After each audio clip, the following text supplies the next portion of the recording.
వర్షం తగ్గిపోయిన తర్వాతకైతే ఇంకా మేము లోపల వరకు వచ్చేసాము. బేసిక్గా ఇదైతే ఇంత ముందుకు రాదండి బీచ్.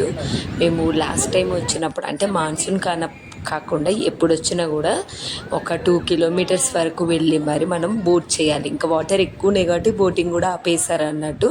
స్టాల్స్ ముందు వరకు వచ్చేసింది. మాన్సూన్లో ఎక్కువగా ముందుకు వచ్చేస్తాయి అన్నట్టు సముద్రం కూడా. అండ్ చూసారు కదా వాటర్ ఫ్లో కూడా ఎంత ఉందో.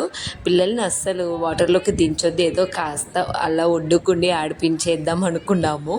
కానీ ఎక్కడ ఆల్రెడీ అలా అనుకున్నామా, వర్షం ఫుల్గా తడిపేసింది. ఇంకా ఆల్మోస్ట్ పిల్లలు మొత్తం తడిచిపోయారు. ఏముందిలే అని ఆడుకోబెట్టేసాను కొంచెం సేపు. ఎంత కడిగినా అందులో నుంచి రావడం లేదే. నేను వాళ్ళని నీట్గా అంటే మట్టి ఇసుక అంత ఉంటుంది కదా, అదంతా నీట్ చేయడం, వాళ్ళు పోయి అందులో ఉండడము. పిల్లల్ని ఇలాంటి వాటర్ అంటే బీచ్ దగ్గరకు వచ్చినప్పుడు ఆపడం అయితే చాలా కష్టం అండి. వాటర్ చూసారు కదా ఎంత ఫుల్గా వచ్చేస్తున్నాయి, ముందుకు వచ్చేస్తుంది. అండ్ ఇక్కడ రెడ్ కలర్ అది కూడా పెట్టారు అన్నట్టు, అంటే డేంజర్ జోన్ అని. ఆయన కూడా ఎవరు వింటారు, వెళ్తూనే ఉన్నారు.